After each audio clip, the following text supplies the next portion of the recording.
Olá, que bom ter você aqui novamente no Conversando com os Nossos Botões.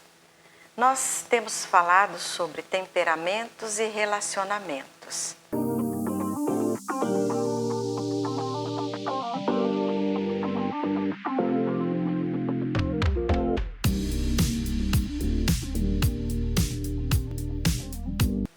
E eu tenho falado para vocês um pouco sobre os três pilares, que um grande filósofo, Lessene, usou para subdividir as características humanas, a tipologia humana, em 8 tipos de temperamentos. E nós falamos sobre a emotividade, falamos sobre a atividade, e o terceiro pilar é a ressonância. O que vem a ser a ressonância? É a permanência do estímulo.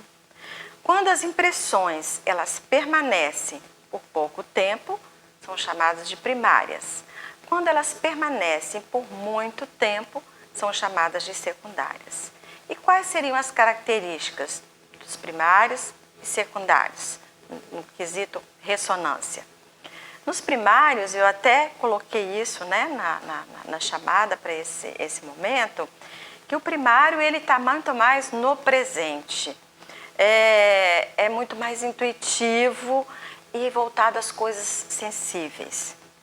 Os secundários são aqueles que ficam olhando para o passado, preocupados com o futuro, mas eles pegam isso e trazem para o presente, são planejadores, são estruturados, gostam de pensar bem antes de fazer alguma coisa.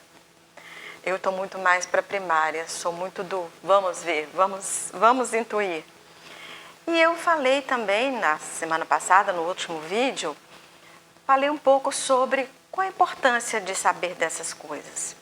Porque veja bem, posso até dizer para vocês, e aí ficaria uma coisa meio técnica, meio de livro, mas só para vocês terem uma noção. Por exemplo, como é que ele dividiu isso?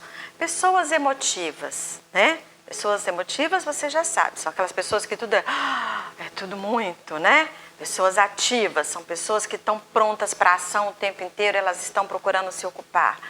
E o secundário é aquelas pessoas que estão presas lá, coisas do passado e só pensando no futuro e planejando tudo, organizando tudo. Ele classificou esse grupo como apaixonado. E aí tem várias características próprias do apaixonado. Pessoas emotivas, ativas e que ficam mais no presente, ou seja, que são primárias, ele classificou como coléricos. É aquela classificação antiga, que você já conhece. Aquele que é emotivo, é não ativo, ou seja, para agir precisa de algo para impulsionar, uma motivação, ou alguém que empurre, que faça com que a pessoa saia do lugar. E é também aquela pessoa que fica também presa lá no passado, prestando atenção no futuro, se organizando, tendo as coisas muito estruturadas, mais racional. Ele chamou de sentimental. As pessoas que são emotivas, não ativas e que vivem mais no presente, ou seja, são primárias, ele chamou de nervoso. Interessante, Sabe o que é? Essa característica de nervoso é o meu temperamento. Eu fiquei até assustada quando eu descobri isso, porque eu me considero a pessoa mais tranquila da face da Terra. No entanto, esse ser nervoso tem a ver, às vezes, com a tensão interna. Não é o que fica brigando, falando o tempo inteiro, mas é aquela pessoa que guarda, que fica acumulando as coisas e aí, de repente, estoura. Tem também o não emotivo, aquele que se emociona, assim, normal, porque o ser humano tem que se emocionar, senão não está vivo, não é verdade? Mas é muito ativo, está sempre em atividade e também nesse movimento de preso ao passado, ao futuro, muito estruturado. Ele chamou de fleumático. Você vai percebendo que tem ainda, nessa classificação desse filósofo, aqueles mesmos, algumas classificações que já estão presentes já desde lá da antiguidade, lá desde Aristóteles, O não emotivo, ativo e que vive no presente, ele chamou de sanguíneo. Ah, o outro que eu acabei de dizer, que é não emotivo, ativo e secundário, é fleumático. E aquele que não é emotivo, também não é ativo. Se andar para lá, andar para cá. E está sempre agarrado com as coisas. Ah, no passado aconteceu isso. Olha, o que pode acontecer no futuro? O que vai acontecer amanhã? Né? E fica assim meio paralisado. São chamados de apáticos. E aquele que não é nem emotivo, não ativo e primário, que está muito preso aqui, são chamados de amorfo.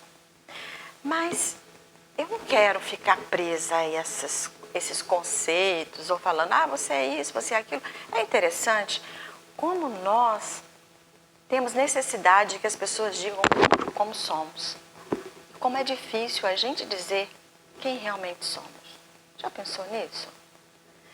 Já usei várias dinâmicas, às vezes, trabalhando com grupos, e quando a pergunta é o que pensam de mim, as pessoas falam um monte de coisa. As pessoas dizem que eu sou assim, as pessoas dizem que eu sou assado.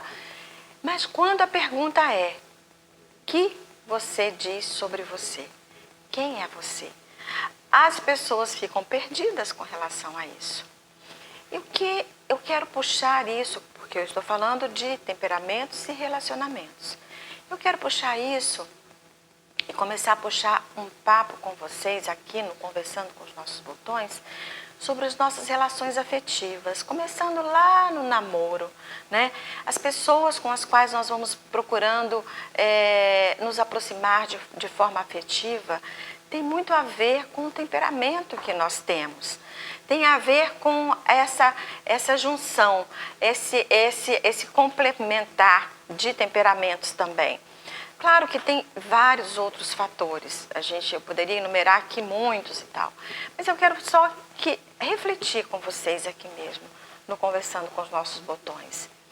Será que quando a gente procura, né, alguém para nos relacionar, nós estamos, e eu já falei isso talvez em algum outro momento, estamos buscando alguém que agregue algo à nossa vida, e não no sentido assim de tapar um buraco, um vazio que está em mim, mas alguém que acrescenta, que me move a crescer, que me faz despertar naquilo que eu tenho de melhor, as minhas qualidades, os meus valores, os meus anseios. Uma pessoa com quem eu possa partilhar, né, dos meus sentimentos. Sabe que, atendendo a casais, uma das dificuldades maiores que eu vejo nos relacionamentos é a dificuldade de comunicar sentimentos, emoções.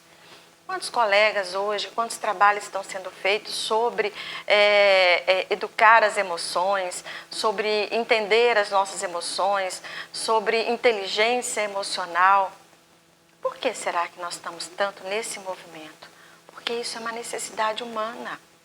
Nós nos expressamos também através dos sentimentos. Então a gente precisa realmente fazer esse olhar, que é o que eu tenho convidado vocês a fazer esse olhar para dentro de nós, né? Procurar entender melhor quem eu sou, como é que eu me mostro para o outro. Será que eu me mostro para o outro com o valor que eu tenho? Eu sei qual é o valor que eu tenho, os dons, a minha capacidade, o meu potencial, aquilo que eu tenho também para levar para a vida do outro, para agregar na vida do outro.